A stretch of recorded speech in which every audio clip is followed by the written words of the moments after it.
tidak menganggap sama sekali dengan puasa dia. Inilah orang-orang yang berpuasa namun hanya mendapatkan haus dan lapar.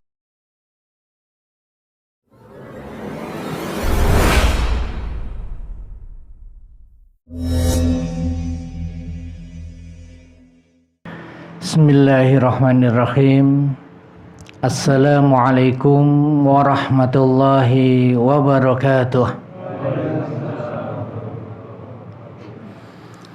Alhamdulillah, alhamdulillahilladzi arsala rasulahu bil huda wa dinil haq liyudhhirahu 'alad dini kullih wa kafa billahi syahida wa ashhadu an la ilaha illallah wahdahu la syarikalah iqraran bihi wa tauhida wa ashhadu anna Muhammadan abduhu wa rasuluhu sallallahu alaihi wasallam tasliman mazidah. Amma ba'd, ikhwani fid din wa akhwati fillah, arsyadani Allah wa iyyakum ila sabilihi wa ta'atih. Pertama-tama puja dan puji syukur kita persembahkan kehadirat Allah Subhanahu wa taala atas segala nikmat dan karunia-Nya yang telah diberikan kepada kita. Salawat dan salam semoga Allah curahkan kepada Nabi dan Rasul-Nya Muhammad bin Abdullah sallallahu alaihi wa ala alihi wasallam, juga kepada keluarganya, kepada para sahabatnya, serta orang-orang yang selalu mengikuti jejaknya dengan baik hingga hari kiamat nanti. Kemudian marilah kita saling meningkatkan keimanan dan ketakwaan kita kepada Allah Subhanahu wa taala dengan senantiasa berusaha melaksanakan apa saja yang Allah perintahkan kepada kita dan juga meninggalkan apa saja yang Allah dan Rasul-Nya larang atau celah bagi kita. Kaum muslimin dan kaum muslimat rahimakumullah jami'an, ana senang sekali bertemu dengan antum semua, bertatap muka dengan saudara-saudara seiman, seakidah, semanhaj, dan marilah kita bergembira dengan nikmat iman, nikmat Islam, dan nikmat di atas sunnah Rasulullah sallallahu alaihi wa ala alihi wasallam. Sebelum kita mulai, kami ingatkan bahwasanya kita masih di bulan yang penuh dengan rahmah, bulan yang penuh dengan barakah, bulan yang penuh dengan pelipat gandaan amalan-amalan atas pahala-pahalanya. Kemudian juga bulan yang Rasulullah SAW habarkan bahwasanya di bulan Ramadan ughliqatil abwabil jannah abwabin nar, ditutup pintu-pintu neraka, wa futihat abwabul jannah, dan dibuka pintu-pintu surga, wa sufidatis syayatin wa maradatil jin, serta dibelenggu para setan dan pimpinan-pimpinan jin. Hal-hal itu tidak lain untuk memberi motivasi kepada kaum muslimin agar mereka bersemangat, karena pintu-pintu surga dibuka, semangat untuk melaksanakan ibadah, semangat untuk taqarrub ilallah bil ibadah, kemudian juga punya rasa takut yang tinggi, punya semangat yang kuat untuk meninggalkan perkara-perkara yang Allah haramkan. Kemudian Rasulullah SAW juga menghabarkan ada 3 golongan yang mereka itu disabdakan oleh Rasulullah SAW dengan kalimat raghima anfun, celaka, sengsara, hina dan binasa. Lihat. Dan ini diamini oleh Rasulullah, malaikat Jibril dan para sahabatnya yang ada waktu itu. Ya, raghima anfun mri'in, celaka, sengsara, binasa dan hina seseorang. Kemudian para sahabat bertanya, siapa mereka itu? Golongan yang pertama, saya mulai dengan bulan yang kita ada padanya, adalah rajulun adraka Ramadan summan salaha min lam yughfarlah, yaitu seseorang yang menjumpai bulan Ramadan, kemudian bulan Ramadan itu berlalu dan dia tidak diampuni. Maka manfaatkan, jangan sampai seseorang itu keluar dari bulan Ramadan tidak mendapatkan ampunan Allah. Jangan sampai seseorang itu puasanya hanya mendapatkan haus dan dahaga, dan itu jumlahnya tidak sedikit. Karena Rasulullah mengatakan dalam sabdanya, rubba shaimin hadzuhu min siyamihi ilal ju' wal atas. Betapa banyak orang yang berpuasa, bagian dari puasanya cuma lapar dan dahaga saja. Ini jangan terjadi pada diri kita, karena hal itu membuat seseorang raghima anf, celaka, sengsara, binasa dan hina. Kemudian juga Rasulullah SAW mengingatkan kita untuk kita bersemangat, baik melalui sabdanya ataupun dalam praktek yang beliau lakukan, terkhusus di 10 hari terakhir di bulan Ramadan. Malamnya beliau gunakan untuk ibadah kepada Allah, cuma 10 hari malam terakhir di bulan Ramadan, dan itu waktu yang sangat singkat.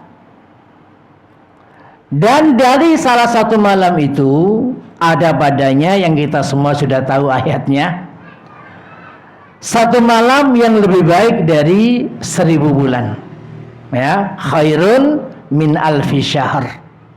Nah, beliau mencarinya di 10 malam hari terakhir untuk memastikan bahwasanya beliau benar-benar mendapatkannya. Bagi yang tidak sanggup 10 malam terakhir, cari di malam ganjilnya. Dan ini spekulasi yang berat bagi kita. Kenapa? Karena kepastian ganjil itu kita tidak tahu, ya, apakah ini malam ganjil atau malam genap. Naam, kaum muslimin yang dimuliakan oleh Allah, jika tidak bisa, tetap, ya, malam terakhir pun di bulan Ramadan jangan ditinggalkan. Nah, kita sudah di penghujung akhir bulan Ramadan. Pintu-pintu surga masih terbuka. Pintu-pintu neraka tetap ditutup oleh Allah Subhanahu wa taala. Semangatlah. Gunakan siangnya untuk puasa, dan jadikan puasanya itu puasa yang makbulah, yang diterima oleh Allah Subhanahu wa taala. Bukan puasa sekedar menahan makan, menahan haus dan syahwat. Karena Rasulullah SAW juga bersabda dalam hadis yang sahih, bagi orang yang berpuasa, malam yada qaula zur wal amala bihi wal jahla falaysa lillahi hajah min an yada'a ta'amahu wa syarabahu. Muttafaqun alaih. Yang artinya barang siapa yang berpuasa namun dia tidak meninggalkan perkataan dusta walaupun bergurau dan mengamalkan kedustaan itu serta melakukan tindakan kebodohan. Sahabat Abdullah ibn Abbas, imam ahli tafsir dari kalangan para sahabat, beliau menyatakan makna dari al-jahl, bodoh. Kullu man asallaha fahuwa jahil. Setiap orang yang durhaka kepada Allah, maka dia itu jahil, bodoh. Nah, para ulama memberikan kalimat yang ringkas. Tidak meninggalkan kedustaan, mengamalkan kedustaan, melakukan tindakan kebodohan adalah barang siapa berpuasa, perkara yang haram jalan terus bagi dia, ya, maka falaisa lillahi hajah. Allah tidak butuh dengan dia meninggal makannya.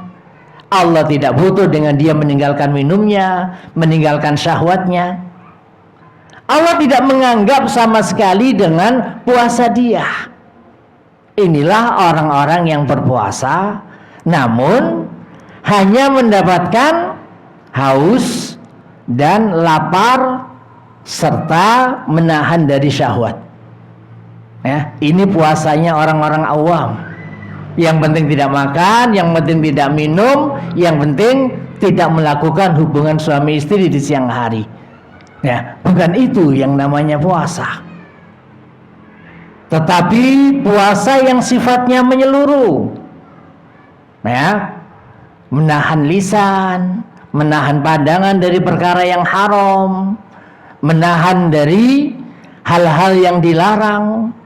Bahkan puasanya pun karena dorongan keimanan, bukan karena tetangga puasa ikut puasa, orang tua puasa ikut puasa, bukan karena itu.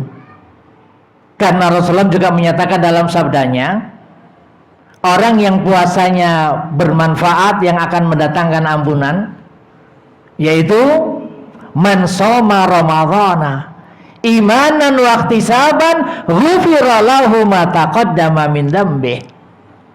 Barang siapa yang berpuasa imanan karena dorongan keimanan, puasa yang tidak ada badannya riya, puasa yang tidak ada badannya sum'ah, puasa yang tidak ada padanya tendensi-tendensi duniawiyah, baik itu tahta ataupun harta ataupun wanita, tetapi dia puasa semata-mata iman karena dorongan keimanan. Allah mewajibkan berpuasa, dia mengetahui seperti yang Allah firmankan, faman syahida minkum syahra falyasum. Barang siapa yang mendapati bulan Ramadan, wajib baginya berpuasa. Ya. Juga Allah panggil untuk berpuasa itu dengan panggilan keimanan. Ya ayyuhalladzina amanu kutiba alaikumusyamu kama kutiba alal ladzina min qablikum la'allakum tattaqun. Dalam surat Al-Baqarah ayat 183. Ya. Wahai orang-orang yang beriman. Nah, lihat, diawali oleh Allah dengan panggilan keimanan. Puasanya pun dalam hadis juga disebutkan imanan wa ihtisaban, karena dorongan keimanan dan mencari keridhaan Allah sekaligus mencari pahala dari Allah. Ya, itulah puasa yang didorong oleh iman, mencari ridha Allah dan mengharap pahala dari Allah. Tidak ada harapan yang lain. Maka jaminannya ghufira lahu ma taqaddama min dzambih. Diampuni dosa-dosanya yang telah lalu. Adapun dalam ayat, tujuan dari puasa adalah sebagaimana diwajibkan atas orang-orang atas orang-orang sebelum kalian, yaitu orang-orang Yahud dan orang-orang Nasara. Sebagaimana disebutkan dalam tafsir Ibnu Katsir. Tujuannya apa? La'allakum tattaqun. Semoga kalian menjadi orang-orang yang bertakwa. Nah, dengan mendapatkan ampunan Allah itu luar biasa. Plus menjadi orang-orang yang bertakwa. Yang diterima doanya oleh Allah itu orang-orang yang bertakwa. Yang diterima amalan orang-orang itu orang-orang yang bertakwa. Tanpa ketakwaan jangan berharap ibadah itu diterima oleh Allah. Karena ketakwaan inilah yang akan mendorong seseorang untuk ikhlas dalam beramal. Kemudian al-ittiba, mengikuti tuntunan-tuntunan Rasulullah SAW dalam ritual-ritual semua peribadatan yang ada. Nah, oleh karena itu, marilah kita semua di akhir dari bulan Ramadan ini yang tadinya lemah atau juga meremehkan yang namanya maksiat, kurang semangat dalam beribadah, masih ada untuk tubu ilallahi taubatan nasuha. Bertobatlah kepada Allah dengan taubat yang sebenar-benarnya, bukan taubat yang hanya di bibir saja, bukan. Apalagi taubatnya kalimat kapok lombok, bilang pedes, tobat, nyambel lagi, ya, maksiat lagi. Itu bukan taubatan nasuha. Ya, kalau kita bahasanya faham insyaallah kapok lombok ya. Nah, baik, kaum muslimin yang dimuliakan oleh Allah, masih ada kesempatan. Pintu tobat masih terbuka. Ramadan masih ada. Dan para ulama juga menasihatkan, tolong bagi yang yakin dirinya melihat Lailatul Qadar, jangan menghabarkan kepada orang lain. Ya, karena itu akan mematahkan semangat. Bagi orang-orang, sudah berlalu, ngapain iktikaf, ngapain tarawih, naudzubillah min dzalik, kalau sampai pada kalimat ngapain puasa. Ya, jangan, karena belum pasti yang dia lihat itu benar, belum pasti. Makanya cukup kita mengetahui tanda-tandanya, bukan untuk dibahas. Sebagian orang yang iktikaf itu merhatikan malamnya. Nah, cuma untuk saya dapat Lailatul Qadar, buktinya pada malam ganjil saya lihat. Padahal dari awal kita sudah sebutkan, kita nggak pasti ini malam ganjil atau malam genap. Nah, ya, walaupun kebetulan sepakat ormas Islam yang ada di negeri kita awal puasanya katakan hari Kamis, katakan. Nah, bukan patokan. Maka Rasulullah SAW ngasih contoh kepada kita dengan i'tikaf 10 malam hari terakhir. Bahkan kalimatnya syadda mi'zarah wa aiqadha ahlah wa ahya lailah. Ya, beliau keraskan ikat pinggangnya. Artinya orang-orang yang melaksanakan i'tikaf dilarang untuk melakukan hubungan. Ya, walaupun hubungannya di rumah tidak dibenarkan, harus dia tahan cuma 10 malam. Ya, libur kenapa nggak sanggup? Ya, dia sudah dikasih kesempatan 350 hari. Ya, dalam 1 tahun cuma 10 malam libur untuk perkara itu. Walaupun memang ayat mengatakan uhilla lakum lailatas siyami rafasu ila nisaikum, dihalalkan bagi kalian di malam hari puasa itu untuk melakukan hubungan dengan istri kalian.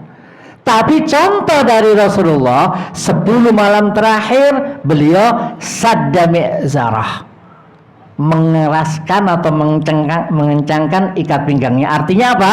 Nggak buka baju, tidak melakukan hubungan dengan istrinya. Itu satu. Kalau ikatan perut itu dikencangkan berarti makannya nggak banyak. Ya, bukan siangnya puasa, begitu berbuka dendam banyak-banyakan, iktikafnya untuk tidur saja. Bahkan sholat tarawih kenceng, mic-nya keras, nggak bangun juga. Nah, ini nggak layak, tidak pantas bagi hamba Allah. Nah, jadi itu beliau makannya nggak banyak. Dikencangkan artinya tidak membuka pakaian sama sekali, tidak melakukan hubungan dengan istrinya. Wa ahya lailah, kalau bisa semalam suntuk nggak tidur, kalau bisa cuma 10 malam hari terakhir di bulan Ramadan. Dengan iktikaf itu jangan tidur malam. Tidurnya kapan? Silakan siangnya, tapi bukan dengan dalil hadis yang lemah, ya. Naumus shaim ibadah, tidurnya orang puasa itu adalah ibadah, sehingga puasa tidur aja, ya, jadi Abu Naum, ya. Nah, bapak ahli tidur. Nah, bukan itu, ya. Kalau memang ngantuk silahkan tidur, ya. Begitu bangun segera qiraatul Quran, jangan ngantuk tidur. Nah, sekalian nanti mendekati zuhur baru bangun, sholat zuhur tidur lagi mendekati asar, sholat asar tidur lagi mendekati buka. Nah, bukan demikian, ya. Lihat para sahabat, rata-rata perang yang mereka lakukan justru di bulan Ramadan, ya. Rata-rata, takut saya bahas sirah kepanjangan, rata-rata gitu aja, ya. Dari mulai perang Badar itu dilakukan di siang hari di bulan Ramadan. Perang zaman dahulu itu nggak ada malam perang, nggak ada, ya. Begitu sore kedua belah pihak berhenti masing-masing tanpa komando, mundur enggak. Begitu malam masuk sudah nggak ada perang, sudah peraturan internasional waktu itu, ya, waktu itu. Nah, demikian. Kemudian tadi apa? Tidak banyak makan, tidak melakukan hubungan dengan istri, kemudian wa ahya lailah, menghidupkan malamnya. Kalau nggak bisa nggak apa-apa, fattaqullaha mastata'tum. Tapi kebanyakan malamnya itu untuk qiyamul lail, untuk qiraatul Quran, sedekah, doa, zikir, dan amalan soleh yang lain, ya. Nah, manfaatkan waktu masih ada. Saya sampaikan sesuai dengan keperluan. Rasulullah SAW menyatakan, iltamisu lailatul qadri akhir lailatin min Ramadan. Nah, ini perlu kita pegangi juga, ya. Hadisnya disahihkan oleh Syekh Muhammad Nasruddin Al-Albani. Carilah Lailatul Qadar di malam terakhir di bulan Ramadan. Nah, beliau nggak sembarangan dalam bersabda yang semacam ini. Ini hadis yang sahih. Maka bagi yang belum iktikaf, belum ini, mulailah, semangatlah. Jika memang nggak ada waktu, ya, hidupkan malamnya untuk ibadah kepada Allah, ya. Contoh dari Rasulullah SAW semacam itu.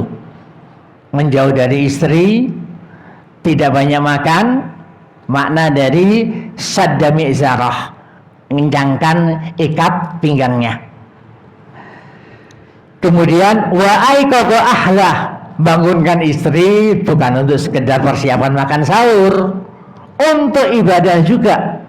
Makan sahur juga dipersiapkan, tapi juga untuk ibadah. Diajak istrinya untuk menghidupkan malam dengan sholat, dengan qiraatul Quran, zikir, istighfar, taubat, dan amalan-amalan ibadah yang lain, ya, supaya mendapatkan apa tadi? Lailatul Qadar. Yang Lailatul Qadar kita semua sudah tahu, khairun min alfi syahr, lebih baik dari 1000 bulan. Jangan sampai kena doa raghima anfun mri'in, ya, celaka dan binasa seseorang masuk di bulan Ramadan, kemudian keluar darinya dan dia tidak diampuni ibadahnya. Sementara sebab adanya ampunan itu tadi sudah kita baca dengan puasa. Yang kedua, dalam riwayat Bukhari dan Muslim, Rasulullah juga mengatakan, man qama ramadanan imanan wa ihtisaban ghufira lahu ma taqaddama min dambih. Barang siapa yang berpuasa di bulan Ramadan, qama imanan artinya sholat malam. Kalau soma puasa siang harinya, malamnya qama ramadanan, ya, qiyamul lail, sholat malam di bulan Ramadan, imanan wa ihtisaban, karena dorongan iman, mencari keridhaan Allah dan mengharap pahala dari Allah. Apa kata Rasulullah? Ghufira lahu ma taqaddama min dambi, diampuni dosa-dosanya yang telah lalu. Inilah pesan-pesan kami yang berkaitan dengan masalah puasa. Kita masuk kepada materi yang kita janjikan, yaitu kita akan membahas tentang karakter, sifat-sifat ibadur rahman. Dan ini Allah Subhanahu wa taala sebutkan di dalam surat Al-Furqan ayat ke-63 dan seterusnya. Ya, kita akan baca bersama sesuai dengan waktu yang ada. Maghrib jam berapa? 17:23. Saya masih terbawa Jakarta, ya, jam 6-an kurang lebih. Nah, kita lanjutkan dulu. Dalam surat Al-Furqan ayat ke-63, Rabbuna Jalla wa'ala berfirman, wa ibadur rahmanil ladina yamsuna 'alal ardi hauna wa idza khatabahumul jahiluna qalu salama. Allah sebut dengan sebutan ibadur rahman, hamba-hamba ar-Rahman. Yang sering kita dengar adalah Abdullah, hamba-hamba Allah. Di ayat ini Allah sandarkan mereka dengan namanya Ar-Rahman, yaitu hamba-hamba Zat yang maha pengasih lagi maha penyayang. Mereka ini adalah orang-orang yang dikasihi oleh Allah, orang-orang yang disayangi oleh Allah. Makanya Allah sandarkan mereka dengan sifat dan nama yang khusus bagi Allah, yaitu Ar-Rahman, sehingga mereka disebut dengan ibadur Rahman. Kalau kita berbicara dengan penyebutan hamba Allah itu ada dua. Yang pertama, hamba Allah yang sifatnya umum, dan itu mencakup seluruh makhluk Allah. Seperti yang Allah SWT firmankan dalam surat Maryam ayat 93, in kullu man fis samawati wal ardi illa atir rahman abda, yang artinya tidak ada seorang pun di langit dan di bumi, melainkan pasti tidak boleh tidak akan datang menghadap kepada Allah statusnya sebagai hamba. Ini penghambaan yang sifatnya umum. Semua makhluk mereka adalah hamba Allah, karena Allah yang menciptakan, Allah yang memberi rezeki, Allah yang mengatur, yang menghidupkan dan mematikan, kemudian menghidupkan kembali, yang mereka semuanya nanti datang kepada Allah sebagai hamba. Tidak ada lagi status raja, penguasa, pejabat, majikan, semuanya bawahan. Ya, semuanya menghadap Allah sebagai hamba. Menghadap ini bukan menghadap biasa. Di sana nanti ada badannya mizan, timbangan amalan. Di sana nanti ada badannya kisos, ya, perhitungan. Maka ketika ditegakkan kisos, semua hamba yang pernah dizalimi minta untuk dibalas kezalimannya. Sampai dalam hadis disebutkan seekor domba, kambing, yang ketika di dunia dia memiliki tanduk, menanduk temannya yang tidak punya tanduk. Di hari kiamat kambing ini nuntut balas. Allah kasih tanduk, kemudian dibalaslah kambing yang bertanduk tadi dengan apa yang telah dia lakukan. Itu keadilan Allah sampai setingkat itu. Maka jangan mengatakan, orang kafir nggak apa-apa dizalimi, dilarang. Binatang nggak apa dizalimi, enggak, akan nuntut semuanya di hadapan Allah nanti ketika datang sebagaimana disebutkan dalam ayat ini. Begitu semuanya sudah dibalas, maka seluruh makhluk selain manusia dan jin Allah jadikan tanah, ya. Dan tanah saat itu beda dengan tanah yang saat ini. Tinggal manusia dan jin. Maka manusia-manusia yang sudah tahu bahwasanya dirinya akan menjadi ahlun nar, tahu betapa beratnya sisaan neraka, mereka mengatakan seperti yang di dalam surat An-Naba, ya laitani kuntu turaba. Masya Allah, sudah pada hafal. Jazakumullah khairan, ya. Duhai alangkah baiknya kalau aku menjadi tanah saja.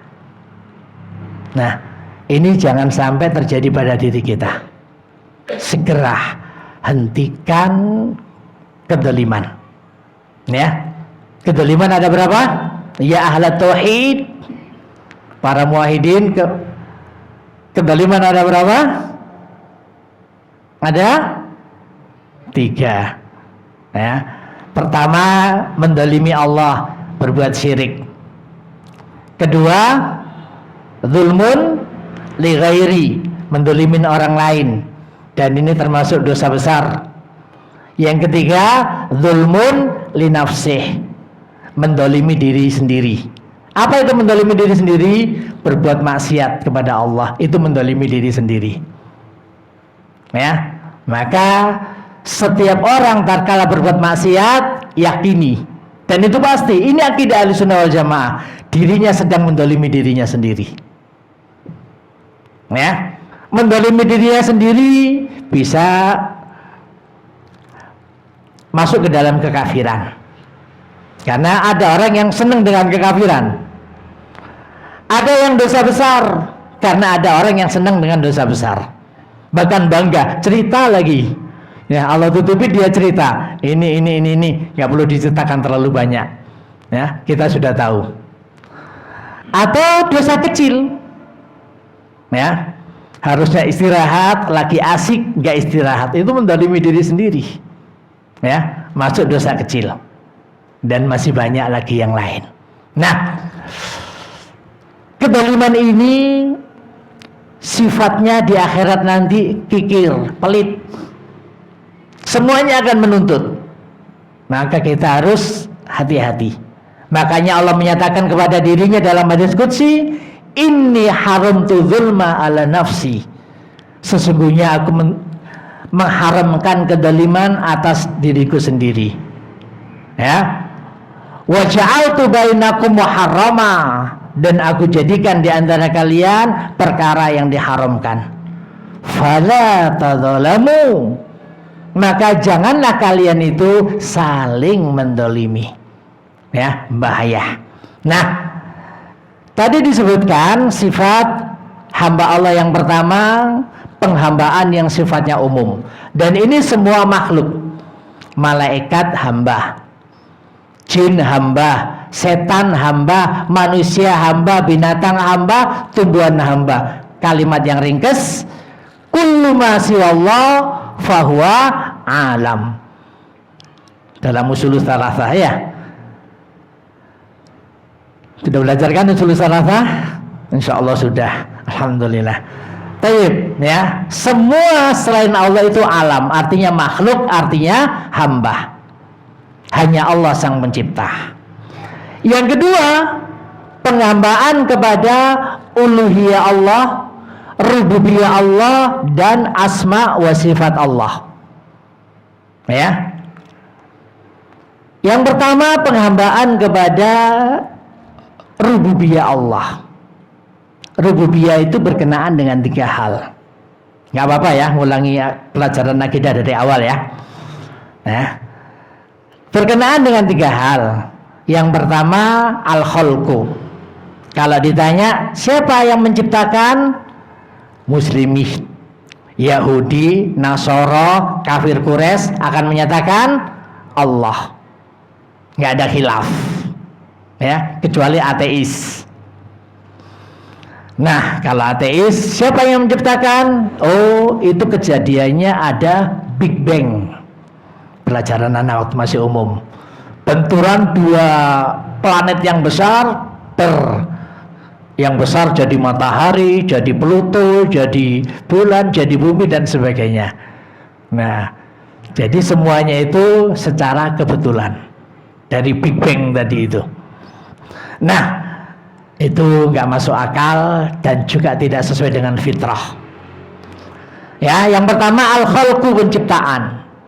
Yang kedua al-milku, milik siapa alam semesta ini? Maka Yahudi, Nasara, kafir Quraisy, apalagi Muslim akan menyatakan Allah. Bahkan Hindu pun ngomongnya Sang Yang Widi. Ya, artinya Yang Maha Esa. Yang Maha Esa siapa? Allah. Ya. Nah, demikian, walaupun orang Hindu Tuhannya banyak. Kalau di Bali berapa Tuhan? 1000 Tuhan ya. Al-muhim itu aja, nggak perlu dibahas. Kita lanjutkan. Setelah al-milku, pemilikan, maka yang ketiganya adalah at-tadbir. Siapa yang mengatur? Semua jawabannya adalah Allah. Maka ini yang disebut dengan rububiyah. Ya, masalah ketuhanan, penciptaan, pemilikan, dan pengaturan. Semua orang akan menyatakan, apalagi seorang Muslim, penghambaan kepada Allah dalam bentuk rububiyah. Yang kedua, penghambaan kepada Allah dalam bentuk uluhiyah. Kalau dia mencipta, kalau dia pemiliknya, kalau dia pengaturnya, maka hanya dia saja yang berhak untuk diibadahi. Disebut dengan tauhid uluhiyah. Kenapa diibadahi? Kenapa disembah? Kenapa ditujukan doa dan hal-hal yang lain dari sekian banyak jenis ibadah? Karena dia mencipta, karena dia memiliki, karena dia yang mengaturnya. Maka dia saja yang perlu diibadahi. Nah, sebagian orang salah, tidak bisa mencipta, tidak memiliki, tidak bisa mengatur, tapi disembah, dimintai doa, dan hal-hal yang lain yang tidak sepantasnya ibadah itu ditujukan kepadanya. Kemudian yang terakhir, penghambaan terhadap al-asma wa sifat. Tentunya pencipta, pemilik, dan pengatur itu memiliki nama. Nah, Allah kenalkan bahwasanya Allah memiliki nama. Yang pertama melalui kitab-kitab yang Allah turunkan. Di antaranya Allah telah menyebutkan walillahil asmaul husna. Allah memiliki nama-nama yang sempurna, nama-nama yang baik, yang tidak ada padanya cacat sama sekali. Bahkan Allah perintahkan fad'uhu biha, berdoalah dengannya, beribadalah dengannya. Ya, dengan nama-nama Allah. Nah, Allah mengenalkan tentang dirinya dalam kitabnya akan melalui lisan Rasulnya. Rasulullah menyatakan innalillahi tis'a wa tis'ina isma mi'ah illa wahid. Allah memiliki 99 nama, 100 kurang 1. Faman ahsaha dakhalal jannah. Barang siapa yang menghafalkannya, kemudian mengamalkannya dan menerapkannya dalam beribadatannya, maka dia akan masuk ke dalam al-jannah. Allah memiliki berapa? Kata Rasulullah SAW, 99 nama, 100 kurang 1. Maka tidak dibenarkan mengaku hamba Allah dalam penghambaan terhadap asma wa sifat. Oh, enggak, kebanyakan 99 itu. Ya.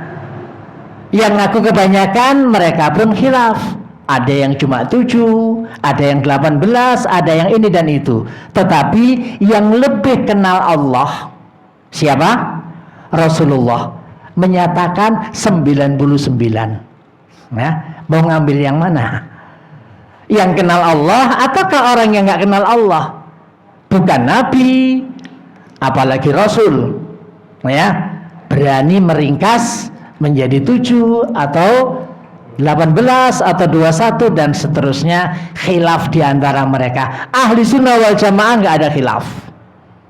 Kenapa? Karena langsung dari Rasulullah 99 nama, 100 kurang 1, jaminannya surga lagi bagi yang menghafalnya kemudian menerapkannya dalam kehidupan, dalam ibadah.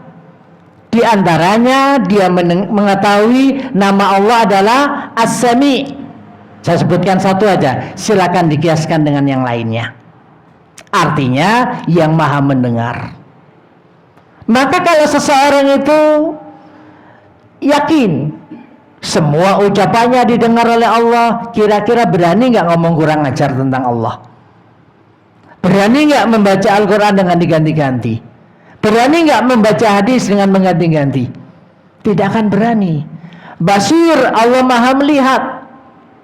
Maka penglihatan Allah tembus walaupun dia di dalam batu yang tidak ada celahnya. Ya, walaupun itu mustahil, nggak ada orang bisa masuk ke dalam batu yang nggak ada celahnya. Katakan ada, terlihat oleh Allah, terdengar oleh Allah. Nah, maka yang mau berbuat maksiat silakan di tempat yang tidak dilihat Allah, silakan di tempat yang tidak didengar oleh Allah. Ada nggak? Nggak perlu dijawab, semuanya sudah tahu. Tayyib. Nah, inilah bentuk penghambaan yang mereka ini karena penghambaan kepada rububiyah, uluhiyah, asma dan sifat Allah, maka dia disebut oleh Allah dengan ibadur rahman, hamba zat yang maha pengasih dan maha penyayang. Yang artinya hamba ini dikasihi oleh Allah, disayangi oleh Allah. Siapa yang nggak mau dikasihi oleh Allah? Siapa yang tidak mau disayangi oleh Allah? Kemudian ibadur rahman memiliki sifat, yaitu mereka itu yamsuna alal ardi hauna, mereka berjalan di muka bumi dengan tawadhu, tidak ada kesombongan. Wa idza khatabahumul jahiluna qalu salama. Jika ada orang-orang yang jahil, orang-orang yang suka berbuat maksiat, mengata-ngatai mereka, tidak dibalas dengan kata-kata yang tidak enak untuk didengar, tetapi qalu salama, semoga Allah menyelamatkan kita. Nah, ya, dan ini tidak boleh dikiaskan dengan amalan Nasara. Tampar pipi kiri, kasihkan pipi kanan juga untuk ditampar, enggak. Ya, tetapi menyertai keburukan itu dengan kebaikan. Orang berbuat buruk jangan dibalas dengan keburukan. Doakan supaya dia bertobat kepada Allah Subhanahu wa ta'ala. Qalu salama, atau makna yang lain, selamat tinggal, jangan dilayani. Ketergelinciran itu ada dua. Ya, hamba Allah itu selamat dari dua macam ketergelinciran. Yang pertama, mereka selamat dari tergelincir kakinya. Yang kedua, selamat tergelincir dari ucapannya. Sudah maghrib. Nah, kita akhiri dengan doa kafaratul majelis. Wa akhiru da'wana alhamdulillahirabbil alamin. Subhanakallahumma bihamdika asyhadu an la ilaha illa an astaghfiruka wa atubu ilaik. Tafadhalu barakallahu fikum.